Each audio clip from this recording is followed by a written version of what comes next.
चांदनी रात थी, लेकिन चांद मानो किसी पर्दे के पीछे छिपा बैठा था। घने जंगल के बीच केवल हवा की सरसराहट और दूर कहीं उल्लू की आवाज ही सुनाई दे रही थी। पेड़ों की डालियों से झूलती लताएं ऐसी प्रतीत हो रही थीं जैसे किसी को बाहों में पकड़ने को तैयार हों। जंगल के बीच एक छोटा सा रास्ता था, कच्चा, ऊबड़ खाबड़ और मिट्टी की गहरी गंध से भरा। उसी रास्ते पर धीरे धीरे गोपाला चल रहा था, अपने कंधे पर लकड़ी का भारी गट्ठर लादे हुए। वह गांव का साधारण सा लकड़हारा था। मेहनत ने उसका चेहरा काला कर दिया था, लेकिन आंखों में सच्चाई और दिल में हिम्मत थी। हर दिन की तरह वह आज भी लकड़ी काटने जंगल गया था, मगर आज कुछ अलग था। आज रात गांव में अमावस्या थी, जिस रात गांव वाले गलती से भी जंगल की तरफ रुख नहीं करते थे। गांव में यह मान्यता थी कि जंगल के बीच बने पुराने कब्रिस्तान में एक भूतनी रहती है। कहा जाता था कि वह किसी राजकुमारी की आत्मा है जिसे विश्वासघात के बाद मौत मिली थी। अब वह हर अमावस की रात भटकती है, अपने खोए हुए प्यार को ढूंढती हुई। गोपाला इन सब बातों पर कभी ज्यादा ध्यान नहीं देता था। उसका सीधा सा तर्क था, भूत प्रेत से डरकर पेट नहीं भरेगा, लकड़ी बेचनी है तो जंगल जाना ही पड़ेगा। लेकिन उस रात जैसे जैसे वह जंगल के भीतर बढ़ा, एक अजीब सिहरन उसके बदन में दौड़ गई। पेड़ों के बीच से अचानक ठंडी हवा चली और पत्तियां किसी अनदेखे हाथ से हिलने लगीं। गोपाला रुका, चारों ओर देखा, फिर मुस्कुराया। शायद हवा का झोंका है, डरना नहीं चाहिए। वह आगे बढ़ा, मगर तभी उसके पीछे से एक धीमी महिला की हंसी सुनाई दी। एक ऐसी हंसी जो ना पूरी इंसानी थी, न पूरी परलोक की। ऐसे ही वह रुका, वीडियो देखने माथे पर पसीना आ गया। सब्सक्राइब उसने पीछे मुड़कर देखा, पर वहां कुछ नहीं था, सिर्फ हल्की धुंध और सूखी पत्तियां उड़ती हुईं। उसका दिल अब तेज धड़क रहा था। थोड़ी दूर चलने पर उसने देखा, पेड़ों के बीच एक पुराना बटवृक्ष था। उसके नीचे एक पत्थर की कब्र और उसके पास एक सफेद साया झुककर बैठा था। गोपाला की सांसें अटक गईं। उसने गट्ठर जमीन पर रखा और कांपती आवाज में बोला, कौन है वहां? वह साया धीरे धीरे उठने लगा। उसके बाल जमीन तक लटक रहे थे, आंखें चमक रही थीं जैसे दो लाल दीपक। वह साया आगे बढ़ा और तभी चांद बादलों से निकलकर उसके चेहरे पर पड़ा। गोपाला ने देखा, वह कोई डरावनी आत्मा नहीं, बल्कि अद्भुत रूप वाली युवती थी। चेहरा दूध सा उजला, पर आंखों में अनंत दर्द। वह बोली, कौन हो तुम जो इस रात यहां तक आ पहुंचे? गोपाला ने कांपते हुए जवाब दिया, मैं गांव का लकड़हारा हूं। लकड़ी लेने आया था, अब लौट रहा हूं। वह मुस्कुराई, मगर उसकी मुस्कान में एक रहस्य छिपा था। लौट रहे हो? पर लौटने का रास्ता तो अब इस धुंध में खो गया है। गोपाला ने चारों ओर देखा। सचमुच रास्ता गायब हो चुका था। हर दिशा में सिर्फ धुंध, पेड़ और सन्नाटा था। वह डर गया, ये क्या हो रहा है? भूतनी धीरे से आगे आई और बोली, डरो मत, मैं तुम्हें कोई नुकसान नहीं पहुंचाऊंगी। मेरा नाम है चंद्रिका, इस कब्रिस्तान की रक्षक आत्मा। गोपाला ने उसकी ओर देखा। उसकी आंखों में आंसू थे, जैसे सदियों का दर्द उनमें कैद हो। तुम इंसानों से नहीं डरती? उसने साहस कर पूछा। वह मुस्कुराई, डरती थी, पर अब नहीं। अब डरना छोड़ दिया है, क्योंकि मरने के बाद डरने की जरूरत नहीं होती। गोपाला चुप रहा। हवा और ठंडी हो गई थी। चंद्रिका कब्र की ओर मुड़ी और बोली, यही मेरी कब्र है। कई साल पहले मैं भी इंसान थी। किसी ने मुझसे वादा किया था कि वो लौटेगा, पर वो कभी नहीं आया। मैं उसी का इंतजार करते करते इस रूप में रह गई। उसकी आवाज में इतना दर्द था कि गोपाला का दिल कांप गया। कौन था वो? चंद्रिका ने आसमान की ओर देखा। वो एक सैनिक था, जिसने मुझे अमर प्रेम का वादा किया था, लेकिन जंग में मारा गया या मुझे भूल गया, मैं नहीं जानती। अब मैं हर उस आत्मा की रक्षक हूं जो अधूरी रह गई। गोपाला कुछ पल उसके पास खड़ा रहा। पहली बार उसने किसी भूतनी को डरावनी नहीं, बल्कि दर्द की प्रतिमा के रूप में देखा। वह बोला, अगर मैं रास्ता भूल गया हूं तो क्या तुम मुझे गांव तक पहुंचा सकती हो? चंद्रिका मुस्कुराई, गांव तक नहीं, पर अपनी किस्मत तक पहुंचा सकती हूं। उसने हाथ बढ़ाया, ठंडा, पारदर्शी और हल्का सा नीला। गोपाला हिचकिचाया, मगर किसी अनजानी शक्ति ने उसे प्रेरित किया। उसने उसका हाथ थाम लिया और उसी पल उसके चारों ओर की धुंध घूमने लगी। पेड़ झूम उठे और हवा में घंटियों की आवाज गूंजने लगी। कुछ पलों में सब शांत हो गया। गोपाला ने आंखें खोलीं। वह अब एक अजीब जगह पर था। वही जंगल था, पर आसमान लाल था और पेड़ सफेद। हवा में जादू था। चंद्रिका ने कहा, ये मेरी दुनिया है, मृत आत्माओं की नगरी। यहां समय नहीं चलता। गोपाला डर गया। मुझे वापस जाना है, मेरा गांव, मेरा परिवार। चंद्रिका बोली, तुम जा सकते हो, लेकिन अगर यहां से लौटे तो कभी मुझे याद नहीं रख पाओगे। तुम्हारे दिल से मेरा चेहरा मिट जाएगा। गोपाला कुछ पल चुप रहा, फिर बोला, क्यों? तुम चाहती हो कि मैं याद रखूं तुम्हें? चंद्रिका ने आंसू भरी आंखों से देखा। क्योंकि शायद तुम वही हो जिसकी प्रतीक्षा मैं सदियों से कर रही हूं। उसके ये शब्द सुनकर गोपाला सन्न रह गया। वह कुछ कह पाता उससे पहले हवा में फिर से धुंध छा गई और उसकी चेतना धीरे धीरे बुझने लगी। गोपाला को लगा जैसे वह गहरे पानी में डूब रहा हो। उसके कानों में चंद्रिका के अंतिम शब्द गूंज रहे थे, शायद तुम वही हो जिसकी प्रतीक्षा मैं सदियों से कर रही हूं। यह विचार उसके दिमाग में किसी बिजली की तरह कौंधा। क्या यह पुनर्जन्म का रहस्य था? क्या वह वाकई उस सैनिक की आत्मा था जिसने बरसों पहले चंद्रिका को प्रेम का वादा किया था? अचानक एक तेज रोशनी फूटी। गोपाला ने अपनी आंखें खोलीं। वह जहां लेटा था वहां की मिट्टी सूखी और परिचित थी। उसके चेहरे पर सुबह की गर्म सुनहरी धूप पड़ रही थी। वह जंगल के रास्ते पर था। उसने हड़बड़ाकर उठने की कोशिश की, पर शरीर दुख रहा था। उसके पास ही उसका लकड़ी का गट्ठर रखा था, जैसे कुछ हुआ ही न हो। उसकी कल की सारी थकान एक पल में गायब हो गई थी, लेकिन रात की घटना एक धुंधले सपने जैसी लग रही थी। इंटरेस्टिंग वीडियो चंद्रिका, देखने के लिए हमारे चैनल को सब्सक्राइब करें। सफेद पेड़, लाल आसमान, वह सब याद करने की कोशिश करने लगा। उसे याद आया कि वह बटवृक्ष के पास रुका था। एक महिला दिखी थी। उसने उससे हाथ मिलाया था और फिर धुंध। उसने अपने हाथ की हथेली देखी जहां उसने चंद्रिका का ठंडा पारदर्शी हाथ छुआ था। वहां एक हल्का सा नीला निशान था जो जल्द ही फीका पड़ गया। भूत प्रेत से डरकर पेट नहीं भरेगा। गोपाला ने अपना पुराना वाक्य दोहराया, पर इस बार उसकी आवाज में हिम्मत कम और सवाल ज्यादा थे। वह उठ खड़ा हुआ। गांव का रास्ता अब स्पष्ट दिखाई दे रहा था। वह गट्ठर उठाकर आगे बढ़ा, लेकिन उसके भीतर एक भारीपन था। वह चंद्रिका का चेहरा याद करने की कोशिश करने लगा। वह अद्भुत रूप वाली युवती जिसकी आंखों में सदियों का दर्द था, पर जैसे ही वह जोर डालता चेहरा उसके मन से फिसल जाता। एक सफेद साया, एक दर्द भरी आवाज, एक नाम, चंद्रिका। सिर्फ यही याद रहा। उसकी चेतावनी सच हो गई थी। वह उसे याद नहीं रख पा रहा था। उसका चेहरा मिट गया था। गोपाला तेजी से गांव की ओर भागा। उसका गांव, उसका परिवार, उसकी रोज की जिंदगी। वह खुद को समझा रहा था कि वह थक कर सो गया होगा और यह सब महज एक भयानक सपना था। जब वह गांव पहुंचा तो लोग उसे देखकर चौंक गए। अमावस की रात जंगल से सुरक्षित लौट आया, यह किसी चमत्कार से कम नहीं था।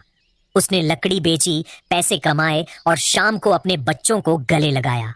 वह खुश था, पर उसके दिल के एक कोने में एक अजीब खालीपन था, जैसे उसने किसी बहुत कीमती चीज को खो दिया हो, पर याद न हो कि क्या खोया है। रात को जब वह अपनी पत्नी के पास सोया तो उसने फिर चंद्रिका का नाम फुसफुसाया। उसकी पत्नी ने पूछा, कौन चंद्रिका? गोपाला ने अनमना होकर कहा, पता नहीं, शायद कोई पुरानी कहानी। पर उस रात उसे नींद नहीं आई।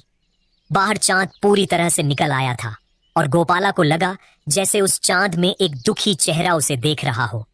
वह चेहरा याद नहीं आ रहा था, पर उसकी आंखों का अनंत दर्द गोपाला के दिल में अधूरी प्रतीक्षा बनकर बैठ गया था। उसे महसूस हुआ कि वह अब पहले जैसा नहीं रहा। उसके भीतर का लकड़हारा अब केवल लकड़ी नहीं, बल्कि एक खोई हुई याद भी ढूंढ रहा था। गोपाला गांव लौट आया था, पर उसने अपने साथ केवल लकड़ी का गट्ठर नहीं, बल्कि एक शापित खालीपन भी ढो लिया था।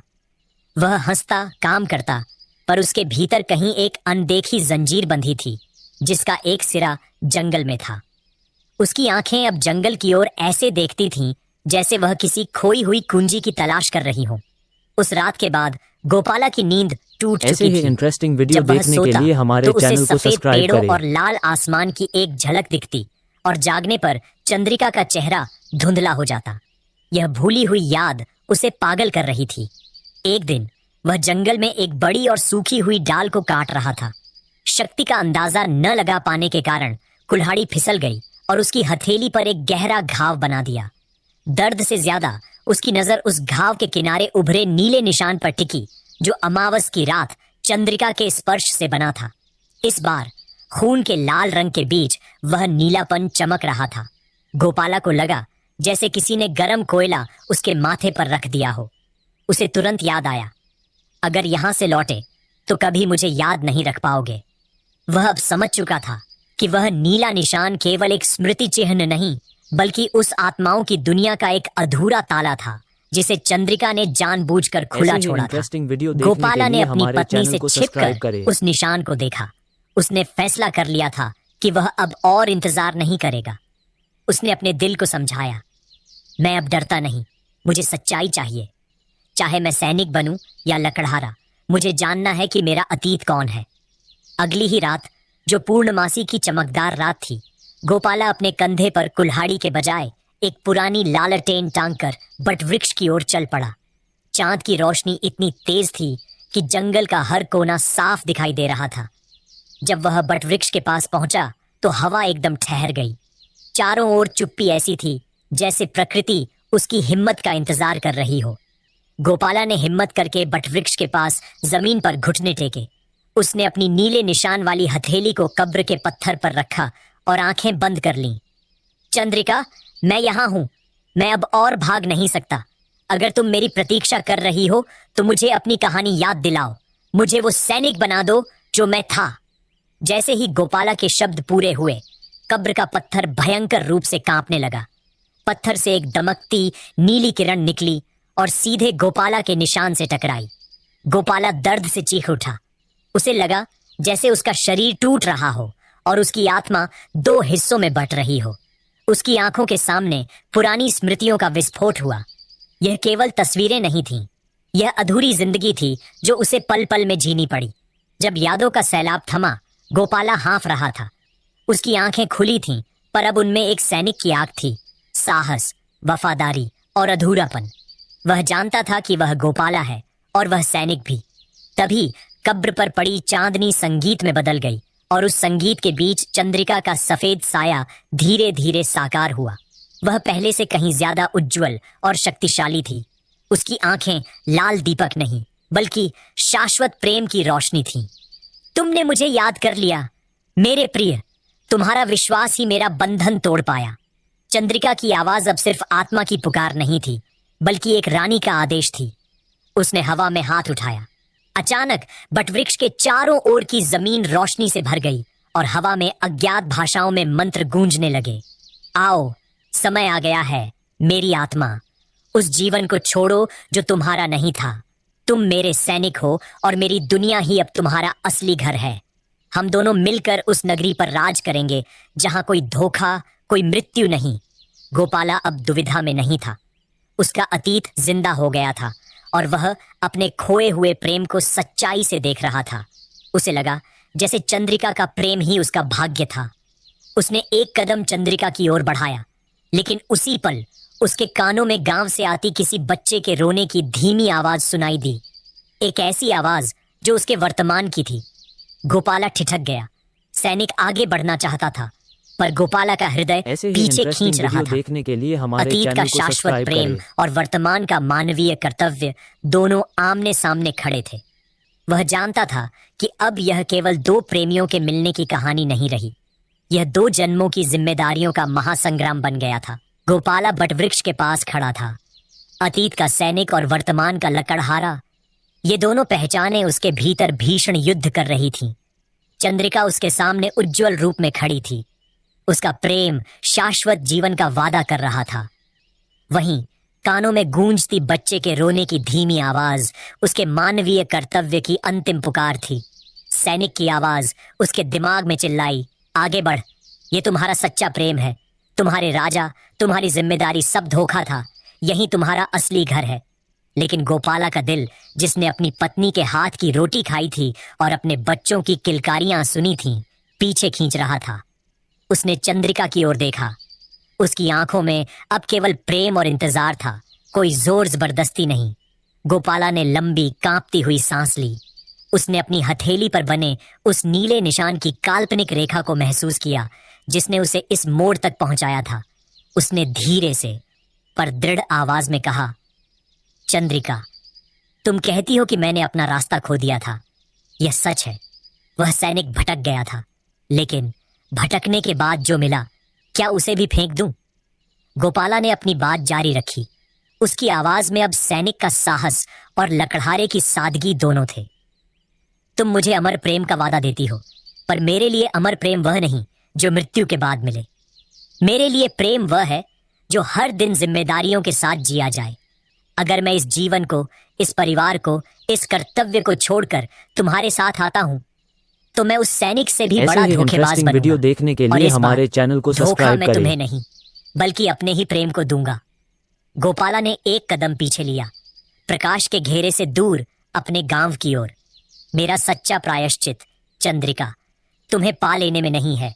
मेरा प्रायश्चित उस सैनिक की गलती को सुधारने में है जिसने अनजाने में अपने प्रेम को इंतजार में छोड़ दिया था। और मैं यह प्रायश्चित एक जिम्मेदार पति और पिता बनकर पूरा करूंगा, यहीं इसी मिट्टी पर। चंद्रिका की आंखों में अब आंसू थे, पर इस बार वे दर्द के नहीं थे, वे गौरव और मुक्ति के आंसू थे।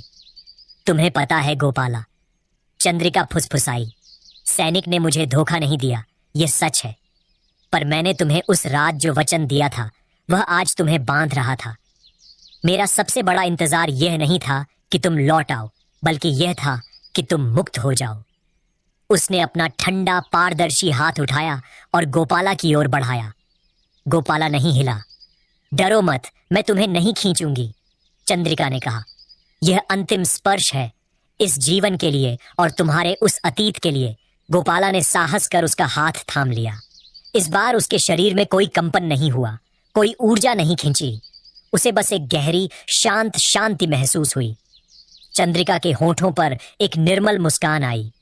जाओ गोपाला, तुम्हारा प्रेम इस जगत के किसी भी नियम से बड़ा है। तुमने मुझे पाकर भी त्याग दिया, और यही सच्चा अमर प्रेम है। आज से मैं इस कब्रिस्तान की भूतनी नहीं, बल्कि इस जंगल की रक्षक देवी हूं, जो तुम्हारे परिवार की रक्षा करेगी। जाओ। जैसे ही उसने यह कहा, चंद्रिका का साया तेजी से उज्जवल सुनहरी रोशनी में बदल गया। रोशनी इतनी तेज थी कि गोपाला को आंखें बंद करनी पड़ी।